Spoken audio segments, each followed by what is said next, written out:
What I'm about to tell you happened in 1959, and after 65 years, it remains one of the most terrifying unsolved mysteries in human history.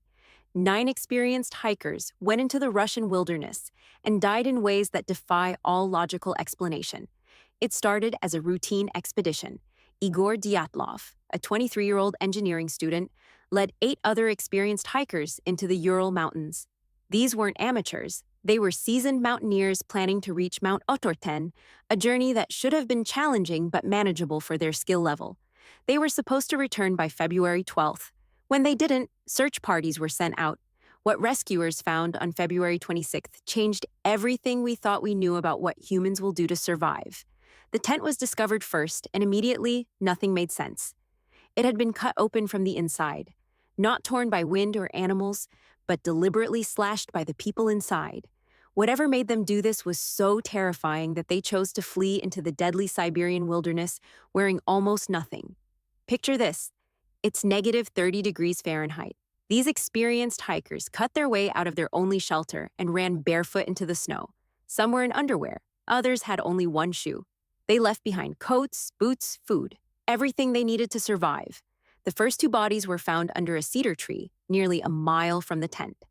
They had tried to climb it, evidenced by broken branches up to 15 feet high and skin found on the bark. They died of hypothermia, but here's what's strange. They had burns on their hands and feet, but no fire was found nearby. 3 more bodies were discovered between the cedar tree and the tent, including Igor Dyatlov himself. They appeared to be trying to return to the tent, but died of hypothermia along the way. So far, while tragic, this could be explained. But then they found the other 4 bodies, and that's when this case became truly inexplicable. These 4 were discovered in a ravine, buried under 13 feet of snow. Unlike the others, these hadn't died from cold.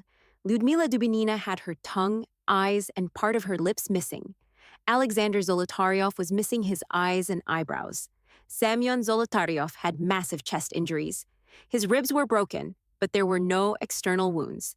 The medical examiner said the force required to cause such injuries was equivalent to a car crash, but there were no external signs of violence. No bruising, no cuts where the impacts occurred. How do you break someone's ribs without leaving a mark on their skin? But it gets stranger. The victims' clothes were found to be radioactive. Not all of them, just certain pieces. And the radiation levels were significant enough that the authorities took notice in 1959, decades before Chernobyl made radiation a household concern. The official Soviet investigation concluded they died from a compelling natural force. That's not a scientific term. That's bureaucratic language for, we have absolutely no idea what happened here. Theories have ranged from avalanche to military testing to infrasound, low-frequency sound waves that can cause panic and disorientation. But each theory falls apart under scrutiny. An avalanche? The slope wasn't steep enough, and there was no evidence of one. Military testing? The injuries don't match any known weapons, and why the radiation? Infrasound? It might explain the panic, but not the specific injuries or missing body parts. Some witnesses reported seeing orange lights in the sky that night. The military denied any operations in the area, but then again, they would, wouldn't they? Here's what haunts investigators. These were experienced people who made a series of decisions that guaranteed their death. They had shelter, warmth, food, and proper clothing. They abandoned all of it to run into deadly cold, wearing almost nothing.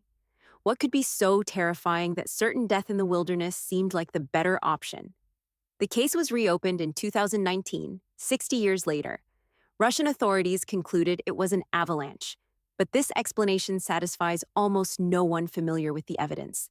It doesn't explain the radiation, the missing body parts, the internal injuries without external trauma, or why experienced hikers would flee their tent in deadly cold. The Dyatlov Pass incident remains a perfect mystery because every piece of evidence points to something impossible. 9 people died running from something so terrifying that they chose certain death over facing it, and we still don't know what that something was. The mountain pass where this happened was renamed Dyatlov Pass in their honor. To this day, locals avoid the area, and experienced hikers report an overwhelming sense of dread when camping there. Whatever happened on that mountain in 1959, it was something beyond our current understanding of what's possible in this world. In 1901, Sponge divers off the Greek island of Antikythera made a discovery that would shatter everything we thought we knew about ancient civilization. What they found in that underwater wreck wasn't just treasure. It was proof that our ancestors possessed technology so advanced, it shouldn't have existed for another 1,000 years. The Antikythera mechanism looks like a corroded lump of bronze and wood, about the size of a shoebox. For decades, it sat in museums while archaeologists debated what it could be. Some thought it was an astrolabe, others suggested it was decorative. Everyone was wrong. It wasn't until the 1970s that X-ray technology revealed the truth hidden inside that corroded mass. What they found defied belief, a complex system of at least 37 interlocking bronze gears, more sophisticated than anything found in clockwork until the 14th century. But this wasn't just any clockwork. This was a computer. The mechanism could predict solar and lunar eclipses decades in advance. It tracked the movements of the sun, moon, and all 5 planets known to the ancient Greeks with stunning accuracy. It calculated the 4-year cycle of the Olympic Games and predicted when they would occur for centuries into the future. The level of precision is staggering. The device knew that the lunar month is 29.53 days, accurate to within just 2 hours of modern calculations. It understood that Mars takes 687 days to orbit the Sun, missing our current measurement by only 2.5 days. Here's what makes this impossible. The Greeks weren't supposed to have this knowledge. According to our history books, they believed the Earth was the center of the universe, with everything else rotating around it in perfect circles. Yet this device calculated planetary movements with an understanding that wouldn't be rediscovered until Kepler and Galileo. The craftsmanship is equally baffling. The gears are cut with a precision that requires advanced metalworking techniques. The largest gear has 223 teeth, each individually carved and perfectly spaced. One gear is so small and delicate that it couldn't be properly photographed until 2005. But here's the truly disturbing part. This wasn't a one-off creation. The sophistication suggests it was part of an established tradition of mechanical engineering. You don't create something this complex without generations of prior development. So where are all the other machines? Cicero, the Roman orator, wrote about similar devices owned by Archimedes. He described spheres that could show the movements of the sun, moon, and planets. For centuries, historians assumed he was speaking metaphorically.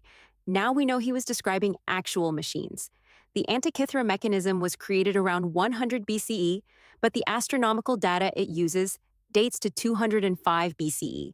This suggests the Greeks had been building these computers for over a century, refining them, improving them, passing down the knowledge through generations of craftsmen. What happened to this technology? Why did it disappear? Some scholars believe the knowledge was lost during the fall of the Roman Empire, when libraries burned and craftsmen were scattered. Others suggest it was deliberately suppressed, that early Christian authorities saw these prophetic machines as witchcraft.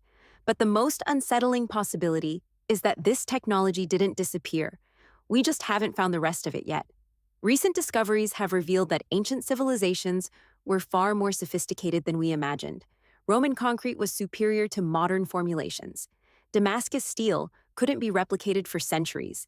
The Baghdad battery suggests knowledge of electrochemistry. What if the Antikythera mechanism isn't an anomaly? What if it's a glimpse into a lost age of technology that we're only now beginning to understand? The device raises profound questions about human progress. We assume technology develops linearly, that each generation builds upon the last, steadily advancing. But what if that's wrong? What if civilizations rise to incredible heights, then collapse, taking their knowledge with them? Archaeological evidence suggests this has happened before. The Bronze Age collapse around 1200 BCE wiped out advanced civilizations across the Mediterranean. Writing systems disappeared. Trade networks collapsed. Entire technologies were lost for centuries. How many other Antikythera mechanisms lie buried beneath our feet or lost in museums, misidentified as decorative objects? How much ancient knowledge are we dismissing because it doesn't fit our assumptions about the past? The mechanism forces us to confront an uncomfortable truth. Our ancestors weren't primitive. They were capable of achievements that rival our own, in some cases surpassing them. And if they could create a computer 2,000 years ago, what else were they capable of that we've forgotten? Between 1937 and 1945, The Japanese military operated a secret biological warfare program that conducted experiments so barbaric, they make Nazi concentration camps seem merciful. Most people have never heard of Unit 731, one of history's most horrifying chapters. Unit 731 was officially the Epidemic Prevention and Water Purification Department. The boring name was deliberate, hiding what happened inside the sprawling complex in occupied Manchuria, China. The facility covered 6 square kilometers, with over 3,000 researchers and staff. To outsiders, it appeared to be a lumber mill. In reality, it was a factory of death unlike anything the world had seen. Shiro Ishii, a brilliant microbiologist, convinced the Japanese military that biological weapons could win wars. His vision: develop diseases so deadly they could wipe out entire enemy populations. But Ishii needed test subjects, lots of them. The Japanese called victims maruta, logs of wood. This wasn't accidental dehumanization, it was deliberate psychological conditioning. By calling prisoners logs, researchers convinced themselves they weren't experimenting on humans. These logs were Chinese civilians, Soviet prisoners, Mongolians, Koreans, and anyone else the military could capture. Men, women, children. Age didn't matter. Neither did guilt or innocence. What happened defies human comprehension. Prisoners were infected with plague, anthrax, cholera, typhus, and dozens of other diseases. But unlike Nazi experiments, these weren't conducted to understand human physiology. They were weapons tests. Researchers needed to know exactly how diseases killed, how fast they spread, and how to weaponize them effectively. Vivisection, surgery on living subjects, was routine. Prisoners had organs removed while fully conscious to see how diseases affected different body parts. Anesthesia was rarely used, not for cost reasons, but because researchers wanted to observe natural responses to pain and trauma. Some experiments focused on frostbite. Prisoners had limbs repeatedly frozen and thawed to test treatments for Japanese soldiers. Others were burned, electrocuted, or subjected to extreme pressure changes simulating altitude sickness. Pregnant women were infected with syphilis to study fetal development effects. Children were deliberately infected to test pediatric responses. Entire families were used in experiments studying hereditary disease resistance factors. The truly diabolical experiments involved testing delivery methods. Prisoners drank contaminated water. Others were locked in chambers with poisonous gas. Some were tied to posts while plague-infected fleas were released around them. The scale was industrial. Conservative estimates suggest at least 10,000 died in direct experimentation, but the true number is likely much higher. Including satellite facilities, the death toll may have reached hundreds of thousands. What makes this more disturbing is how systematic it was. Detailed records were kept. Results were published in medical journals with human subjects described as monkeys or dogs. Research was conducted by respected scientists with advanced degrees from prestigious universities. As war turned against Japan, Unit 731 deployed their weapons operationally. They dropped plague-infected fleas over Chinese cities, contaminated water supplies with cholera, and distributed poisoned food. Entire villages were wiped out by artificially induced epidemics. When Japan surrendered in 1945, the United States made a deal with the devil.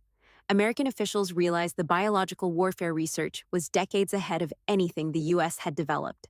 Rather than prosecute Unit 731's leaders as war criminals, they offered immunity in exchange for research data. Ishii and his researchers were secretly transported to America. They received new identities, comfortable lives, and positions in American biological research programs. The man who orchestrated torture and murder of thousands became a consultant to the U.S. Army's Biological Warfare Division. The Soviet Union tried prosecuting some personnel in war crimes trials, but the Western world largely ignored these proceedings, dismissing them as communist propaganda. For decades, Unit 731's full scope remained classified. Meanwhile, research data from these experiments helped develop American biological warfare capabilities during the Cold War. Knowledge gained from torturing Chinese civilians helped create weapons that could potentially kill millions. This creates a moral paradox haunting us today. Should knowledge obtained through torture ever be used, even if it might save lives? Medical data from Unit 731 contributed to understanding infectious diseases, potentially helping develop treatments that saved countless lives. But at what cost?